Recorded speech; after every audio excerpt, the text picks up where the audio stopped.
Баршаңызға сәлем, каналыма қош келдіңіздер. Бүгін осындай өте дәмді голубцы тағамын дайындайтын боламыз.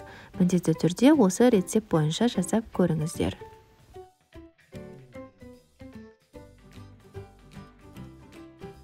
Алдымен таза етіп жуылған күрішімізге қайнап тұрған ыстық суды құйып 10-15 минутқа жұмсарғанша қоя тұрамыз.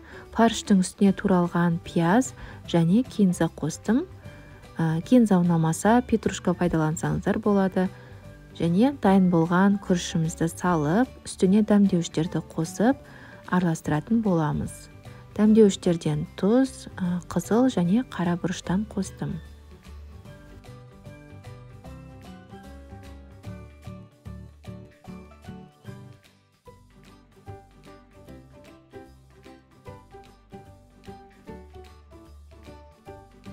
Осы дайын болған фарш бізде 6-7 голубцы жасауға жетеді.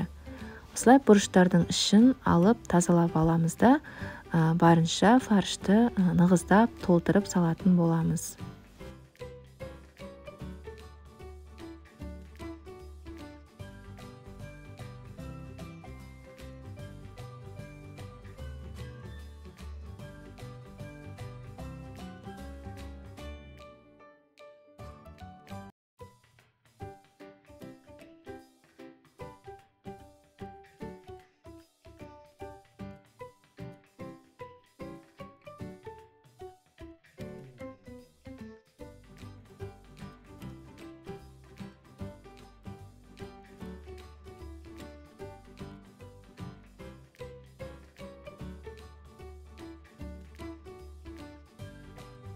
Табаға сұйық майды құйып, қыздырып аламыз да, пияз бен сәбізді 4 бұрышты етіп турап, салып қуырып алатын боламыз.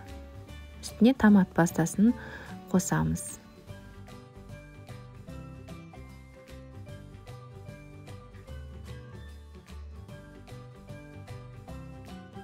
Үстіне қайнап тұрған судан құямыз да, дәмдеуіштерін салатын боламыз. Мен лавровый лист, тұз, қара бұрыш, паприка және орегано қостым, және қант қосуды да ұмытпаңыздар. Өздеріңізге ұнайтын дәмдеуіштерді қоса бересіздер.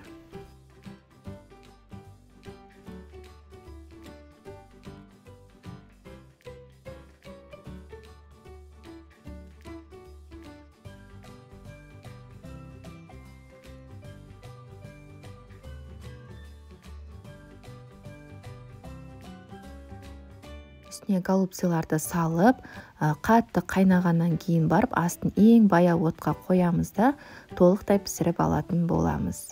Шамамен 45-50 минуттай піседі. Міндетті түрде осы рецепт бойынша жанұяларыңызға жасап беріңіздер. Каналға тіркеліп, лайк басып, комментарий қалдыруды ұмытпаңыздар.